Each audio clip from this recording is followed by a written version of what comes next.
The claim. The battlefield was quiet now. Smoke rose from the broken ground. Broken machines and fallen soldiers were everywhere. The war between humans and the Drakari had taken many lives. But in one small corner of the field, something strange had happened. Daniel lay still, his uniform torn, blood on his face. He had fought hard, but a blast had knocked him out. He should have died, but he didn't.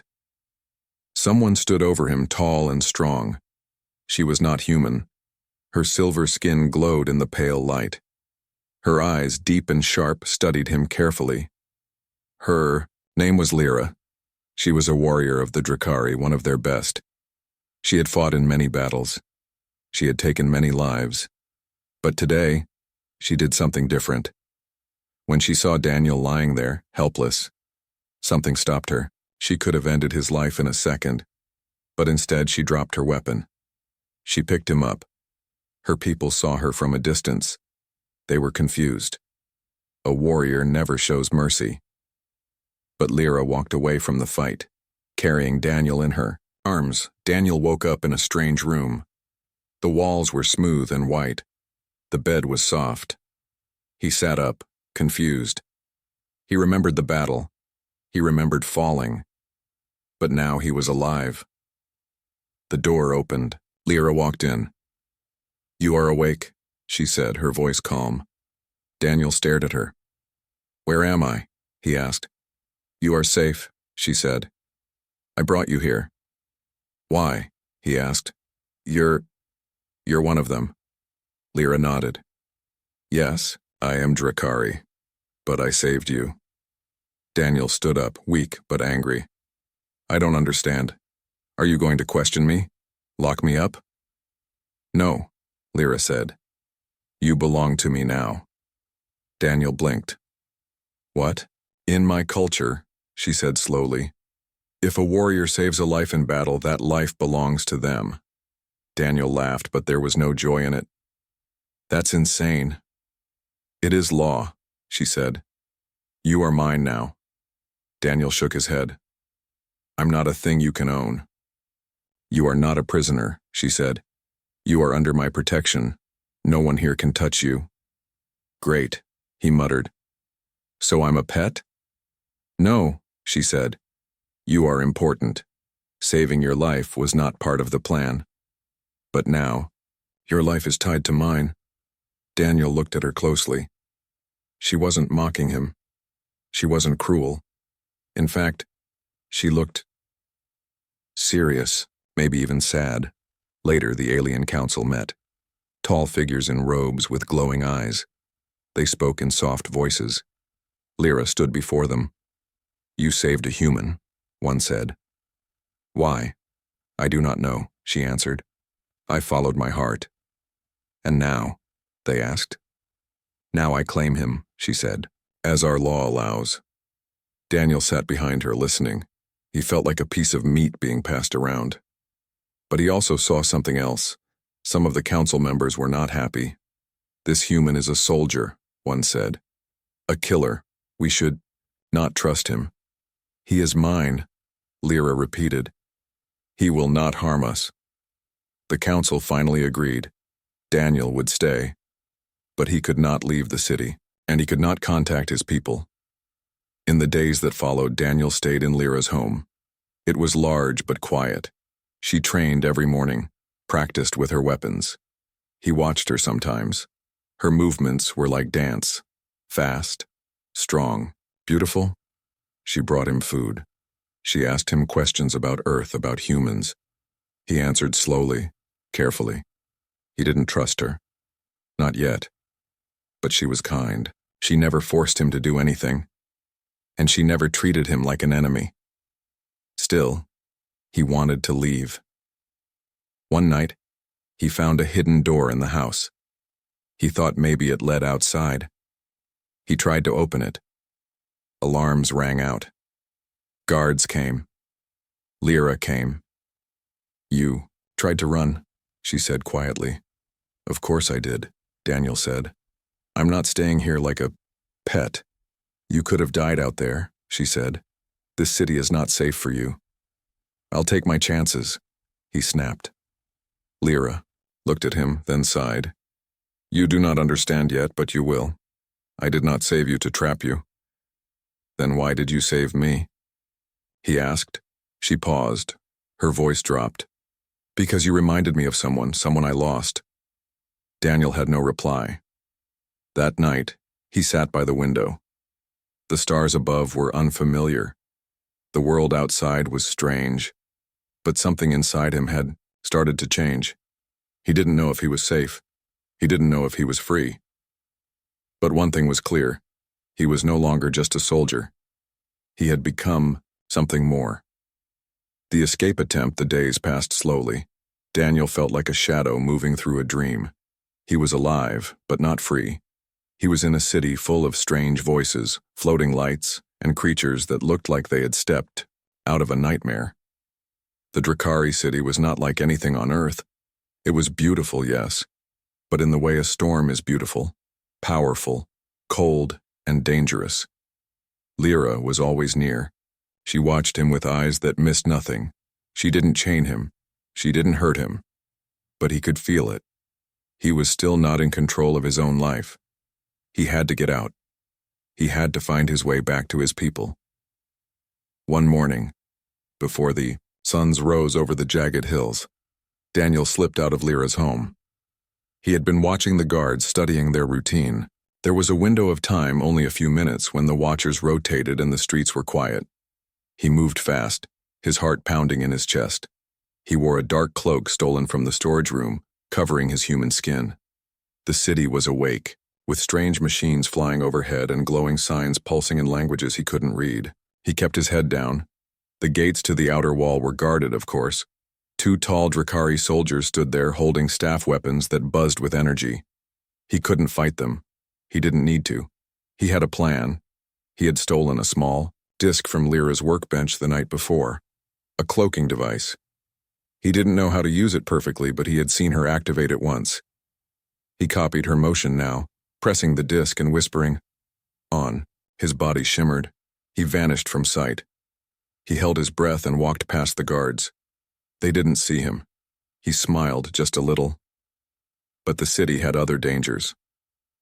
As he moved through the outer tunnels, the ground began to shake. He thought it was another explosion, but no. This was different.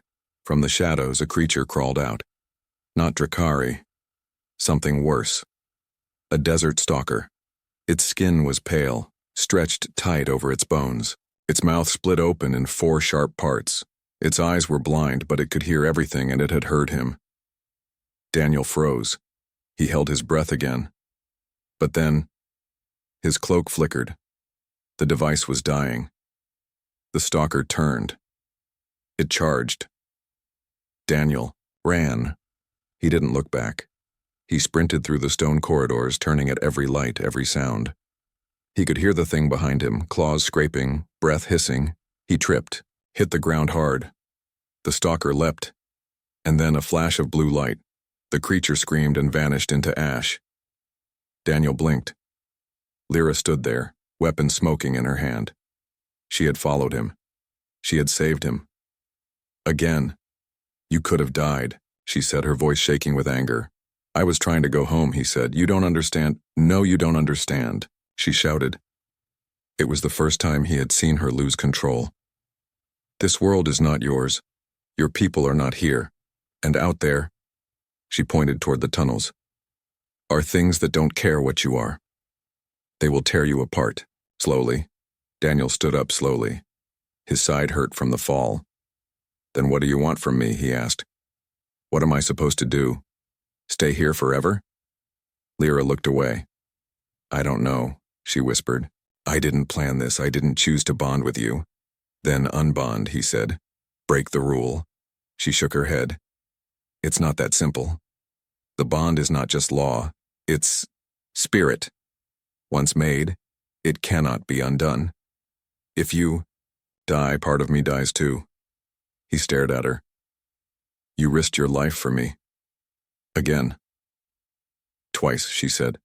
Twice now I've saved you. You don't understand what that means in my world. Then tell me, he said. she didn't. Instead, she walked away, her steps slow, heavy. That night the city buzzed with whispers. Word had spread. A human had tried to run. There were some who now feared him more. Others wanted him dead. In the shadows of the high tower, two Drakari spoke. "We cannot let the human stay," one said. "He is a danger. He brings confusion." "What do you suggest?" asked the other. "He dies." Quietly. A plan was forming and Daniel didn't know. His next mistake might be his last. The city of the Drakari had gone quiet. Too quiet. After Daniel's failed escape, something had changed. Not just in the way others looked at him, but inside him too. He no longer saw Lyra as just an alien soldier. She had saved his life twice. She could have let him die. She didn't. But he didn't trust her fully either. Trust was a slow thing. And time was running out. Lyra stood at the edge of her training hall, staring into the dark sky. Her mind was not calm. Her hands, once steady, now trembled slightly. The bond between her and the human was becoming stronger. She could feel his emotions sometimes, confusion, anger, pain, even loneliness. This wasn't supposed to happen. Saving a life in battle made someone yours. But what did it mean when your heart started to care? Daniel trained now. Every morning Lyra made him wake early. They fought with wooden blades at first, then metal, then with energy staffs that hummed with power. "Again," Lyra would say. "I'm tired," he would answer. "Again." And he would fight again. He hated how good she was, but he respected her. And slowly, something like trust began to grow. One day, after training, Daniel sat in the garden behind her home. Alien trees with glowing leaves rustled in the wind. A strange bird sang a haunting tune. Lyra sat beside him. For a long time, neither spoke. Then Daniel asked, "Why did you really save me?" Lyra looked at the ground. "Do you want the truth?" "Yes," he said. "You reminded me of someone," she said quietly. "My brother." Daniel blinked. "Your brother?" "He died in the war. Your people took him. I hated humans for it. I swore I would never show mercy. But then, I saw you. And for a moment, I saw his face." Daniel didn't know what to say. Grief needed no translation. In the days that followed, Daniel began to notice strange things. The bond between him and Lyra was not just emotional, it was physical. When he was hurt, she felt it. When she was afraid, his heartbeat changed.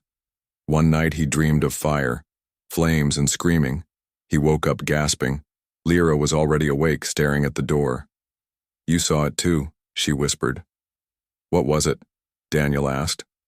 "A memory," she said. "But not yours." Their bond was growing deeper. It was dangerous, and it was waking up something old. Far beneath the city, in the council chambers, a shadow moved.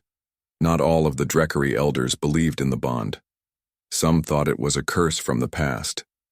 Something forbidden. An elder named Vorin watched Daniel from afar. "If the bond becomes complete," he said to his guards, "we will lose her. She is one of our best. The bond will make her weak." "What should we do?" a guard asked. "Test him," Vorin said. "If he fails, remove him." The next day, Lyra was summoned away. A fake mission. A trap.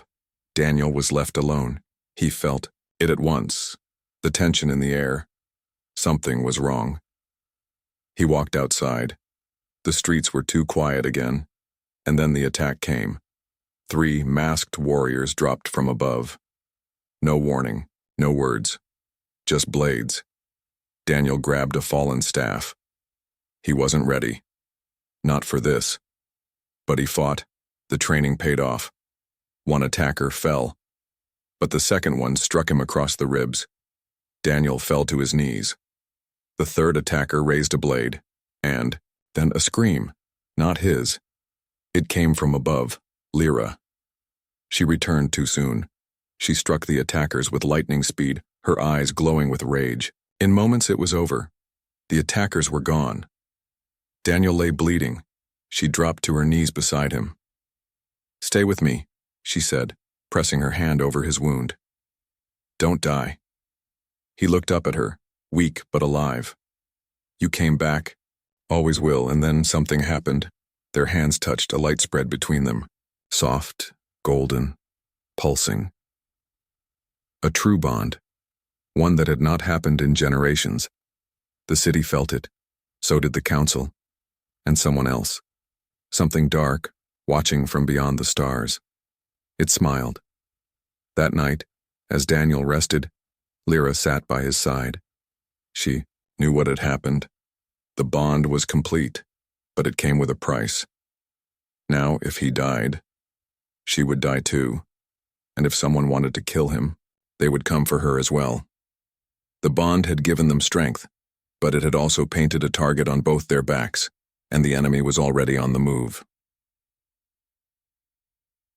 The enemy within, the sun rose slowly over the alien city, painting the sky in shades of blue and violet. Daniel stood at the edge of the balcony in Lyra's home, looking out. The place that once felt like a prison now felt different, not like home, but not like a cage either. He had changed. So had she. But peace was an illusion, and danger was already moving in the shadows. Since the bond was completed, Daniel could feel things, emotions, pulses of thought, not just his, but Lyra's too. Sometimes it was just a whisper. Sometimes it was overwhelming. They had become something rare, something powerful, and something feared. In the high chambers of the council, Elder Vorin sat in silence, watching a slow projection of Daniel and Lyra training together. "The bond is real," he said. "The last time this happened, it ended in disaster." A female council member, older and wiser, spoke softly. "But they could also bring balance. Maybe this time—" "No," Vorin interrupted. "They are unstable, emotional. Their connection threatens the purity of our way." "What do you suggest?" she asked. Vorin smiled. "We remove the bond by removing the human." Daniel didn't know who to trust. In the marketplace, the Drakari still stared at him like he didn't belong. Some whispered. Others looked away. But a few smiled. They were divided. So was he.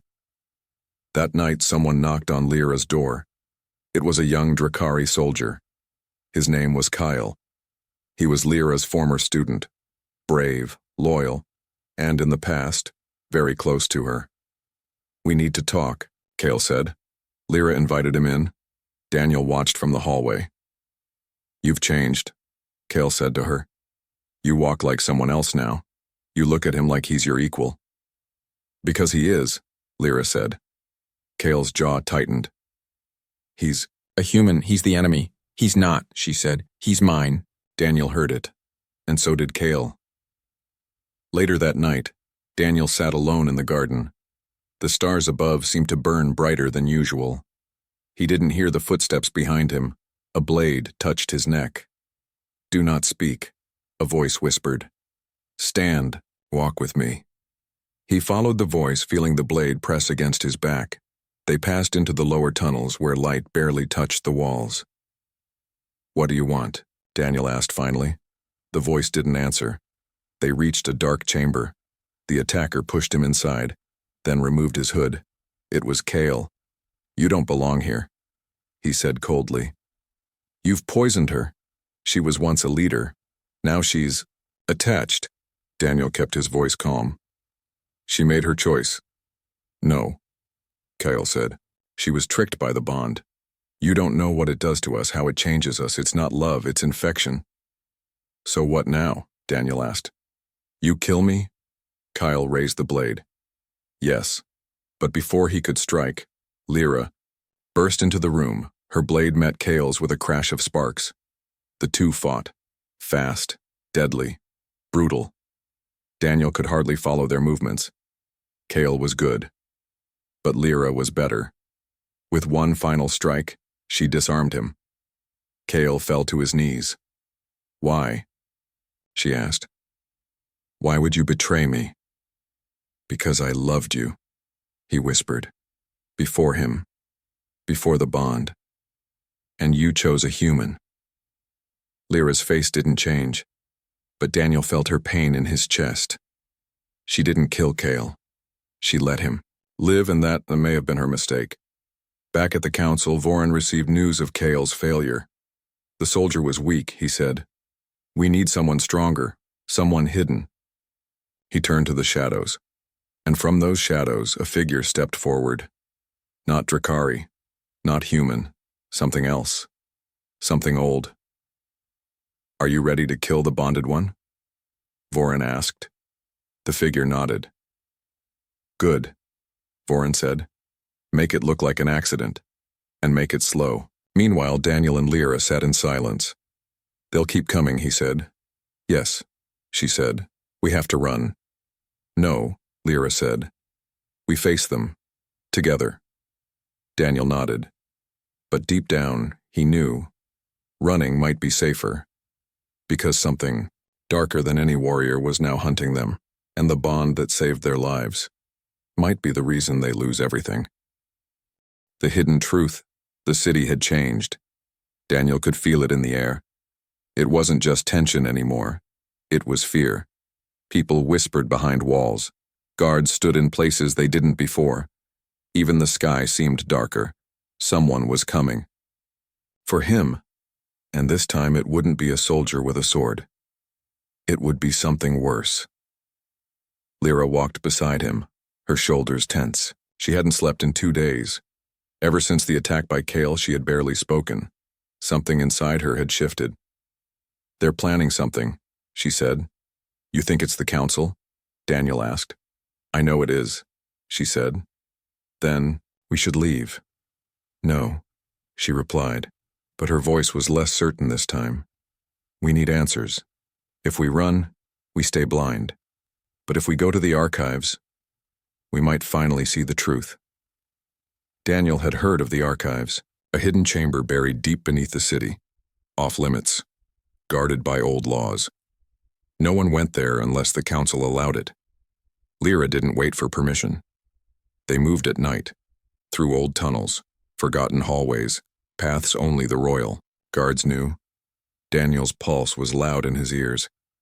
He didn't know what they'd find, but something was pulling him forward, like a string tied to his soul. As they reached the sealed door of the archives, Lyra placed her palm on a glowing stone. Nothing happened. Daniel stepped forward. When his hand touched the stone, the door opened. Lyra stared at him. How did you? Daniel shook his head. I don't know. And that was the first sign. The bond wasn't just emotional, it was ancient.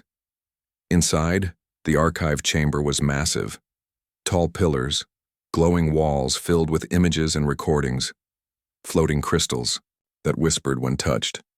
They walked slowly, watching the past play before their eyes. The first recording showed humans and Drakari, together, building, learning, laughing. This can't be right, Daniel whispered. We've been at war for 100 years. Look closer, Lyra said. The next image showed a council, half human, half Drakari, signing something. A treaty. We were allies, she said. But what happened? He asked. They kept watching. Then came the answer. A man appeared in the next vision. Daniel leaned forward. Wait, he looked familiar. He looked exactly like Daniel. Not just a little. Exactly. Same face, same eyes, same scar under the right eye. That's not possible, Daniel said. That can't be me. But it was. 1,000 years ago. The man in the vision stood before both species and said, this bond between us will last forever. And then, the war began. A betrayal, an explosion. Someone blamed the Drakari, someone blamed the humans, and the man, Daniel's twin from the past, vanished. Daniel stepped back. His hands were shaking. I don't understand, he said. Is this time travel? Lyra shook her head. No, not time. Memory. Bloodline. You think he's my ancestor? I think, Lyra said slowly. You're the return. The return? The prophecy, she said. Our people believed one day the bondmaker would return, to heal what was broken, or to break it forever. Daniel looked at the last image. His past self stood with a Drakari woman. They were bonded, just like him and Lyra now. Above them, the council finally noticed the archive had been breached. Vorin's voice echoed in the hall. So the truth is out, he said, stepping from the shadows. He had followed them.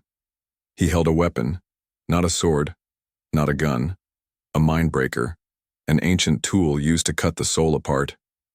We can't let the bond complete itself again, Vorin said. Last time it nearly destroyed the galaxy. Lyra moved in, front of Daniel. You'll have to kill me first. Vorin smiled. Gladly. He fired. The blast hit her in the chest. She screamed and fell.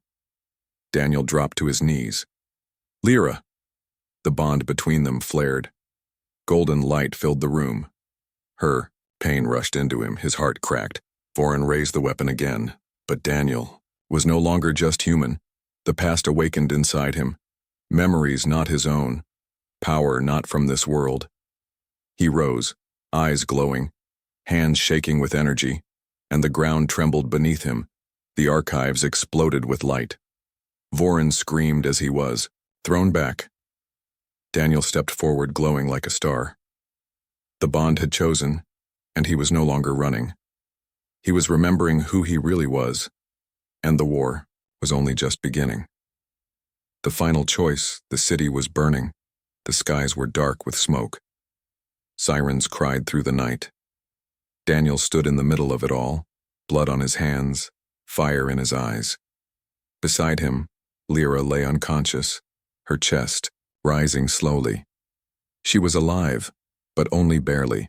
The blast from Vorin's mindbreaker had nearly destroyed her, but it had awakened something in him, something ancient, something powerful. He carried Lyra back to her home, his mind racing. Memories that weren't his, echoes from the man who looked like him, flashed inside his head. Faces, voices, love, betrayal. He was not just Daniel now, he was both men. The one who had once tried to bring peace, and the one who had failed. In the days that followed, news spread across the planet, a human with ancient blood, a bond that shouldn't exist, a warrior who glowed with golden light. Some called him a savior, some called him a threat. And far above the skies, the human fleet had received the signal Daniel didn't know he'd sent during the explosion at the archive. They were coming, not to rescue, but to invade. When Lyra finally woke, her voice was weak. They're going to attack. Your people, they know. Daniel held her hand. I won't let them hurt you or your world. You can't stop a war alone, she whispered. Maybe not, he said. But I'm not the same man anymore. She looked into his eyes and saw it. He wasn't. He had changed. And so had the future. The Drakari Council met in secret chambers, filled with fear and anger. The human fleet approaches, an elder said. They think their lost soldier has been taken hostage. He has, Vorin growled. By that creature, by that cursed bond. He chose her, the elder replied. Then he chose wrong. Perhaps not, said a soft voice from the corner. A new figure stepped forward, an old warrior, blind, but wise. The last time the bond was broken by force, he said, our world burned for 100 years. So we do nothing? Vorin snapped. No, the old one said. We let him choose. Daniel stood on the roof of Lyra's home watching the sky. From space the human ships were arriving, slow, massive shadows. They would land in 3 days. He knew what they thought. He was captured, brainwashed, being held by alien enemies. He also knew what the Drakari expected, that he would protect them. He couldn't do both, and if he made the wrong choice, millions would die. Lyra stood beside him. She had healed enough to walk, but not to fight. What will you do? She asked. Daniel didn't answer. He couldn't. Not yet. On the second night, someone entered their home. Not a guard, not an enemy, a child, a Drakari girl no older than 10. She walked straight up to Daniel and held out something, a drawing, of him and Lyra, standing in front of both species, hands joined. "My father said you were dangerous," she said softly. "But my mother says you could be the bridge." Daniel took the picture with shaking hands. "What's your name?" he asked. "Syra." She smiled. Then she left, and Daniel broke inside. The next day, he went to the place where it all began, the battlefield where he and Lyra first met. It was quiet now, but memories echoed in every rock. He knelt and touched the ground. "You once tried to make peace," he whispered to the spirit inside him, the ancestor who shared his face. "But you failed. Maybe I don't have to." And the bond inside him pulsed. Not just golden now, but bright white, pure, whole. When the human fleet landed, they came with weapons ready. Generals, tanks, drones. They marched to the edge of the city, waiting for orders. And then, Daniel walked, out alone. No weapon, no armor. Just truth. A general stepped forward. "Soldier Daniel Hart, you are coming with us." "Now." Daniel looked behind him. Lyra stood with her people. He turned back. "I'm not your soldier anymore." The general raised a gun. "You've been compromised." "No," Daniel said softly. "I've been awakened. Last warning." Daniel closed his eyes, then raised both hands, and the sky cracked with light. Not a weapon, a memory, a vision, shared to every human mind. They saw what he saw. The truth, the ancient bond, the lies of war, the forgotten peace. Some dropped their weapons, others screamed, and some fired. But the Drakari didn't attack. They stood, still, silent, waiting for Daniel's choice. Daniel stepped between both armies. The bond flared in his chest, pulling from him everything. His voice was soft, but it shook the world. Enough, and the ground itself answered. The energy of the bond surged through every warrior on both sides, showing them the cost of hate, the weight of pain, the truth they had buried. Some fainted, some wept, and some put down their guns. The war didn't end that day, but something bigger began. Peace. A fragile, flickering peace, and at the center of it stood a man who was not just human, and a woman who was not just alien, but together, they were something new. The bond is real. The war didn't end with a single word. Peace was not signed on paper or promised in silence. It was built slowly, in broken cities, in whispered conversations, in hands once raised for war now lowered in understanding. But it all started with them, Daniel and Lyra. After the day he stood between both armies, something changed, not just in the world, but in him. He was no longer a lost soldier trying to escape. He was something more. The bond had made them stronger, not just together but individually. He could feel the pulse of the planet, the echoes of its memory. His dreams were no longer his alone. He saw pieces of the past, fragments of the future.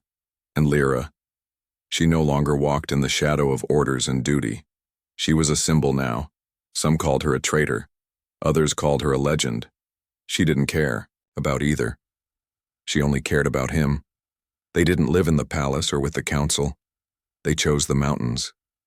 Quiet, high above the noise, where the sky met the edge of the world, where they could breathe. But even there, peace was never far from danger. One night, Lyra woke with a sharp breath. Daniel was already standing, staring at the stars. "You felt it too," he said. "Yes," she replied. "Something's coming. Not human," she whispered. "Not Drakari. Something else. Something older. Something that had been waiting." A few days later, a traveler arrived. Not through space, but through memory. He appeared in their dream, both of them at once, a tall figure in black robes, his face hidden. His voice was not spoken but felt. "You've reawakened the bond," he said. "Do you know what that means?" "Peace," Daniel answered. "No," the voice replied. "Power. And wherever there is power, there is hunger." When they woke, their bodies were cold. The fire had died, and in the sky a new star had appeared. But it wasn't a star. It was moving. Closer.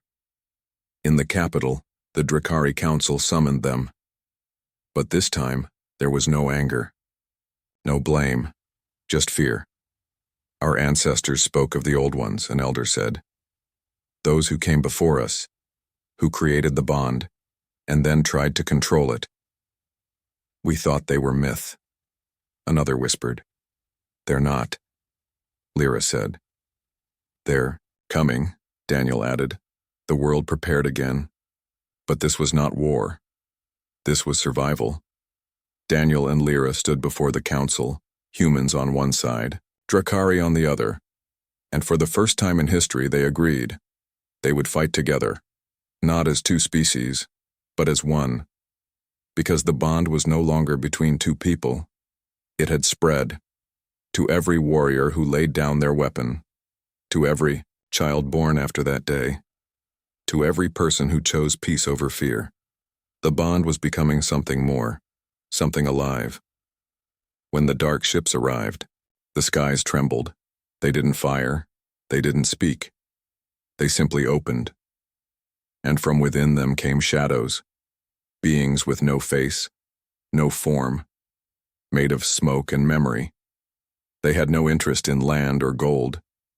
They wanted only one thing: the bond, to erase it or to control it, forever. Daniel and Lyra stood on the final ridge facing the endless black. They didn't wear armor. They didn't bring weapons. They only held each other's hand and stepped forward. "You're afraid?" Lyra said, softly. "Only of losing you," Daniel replied. "Then we fight. Not with rage, not with fear, but with truth." They walked into the storm, and the storm stopped. The shadows surrounded them. They tried to twist the bond, break it, use it. But the bond resisted. It was no longer just a thread between two hearts. It was a chain, a circle, a light. From Daniel's chest, golden energy rose, from Lyra's, white flame, and when they kissed, just once at the edge of everything, the sky exploded. No one knows exactly what happened in that moment. Some say time paused, others say the universe blinked. But when the light faded, the ships were gone. The shadows vanished, and in the sky, the star remained, brighter than ever. Some say it's a signal, others a scar. But those who remember call it the vow. The day two warriors didn't just end a war, they became something eternal. Years passed, cities were rebuilt. Humans and Drakari worked together. Schools taught the bond. Songs were written, legends told, and in every corner of every world, whispers echoed. She owes him her life. But in the end, he gave her the universe.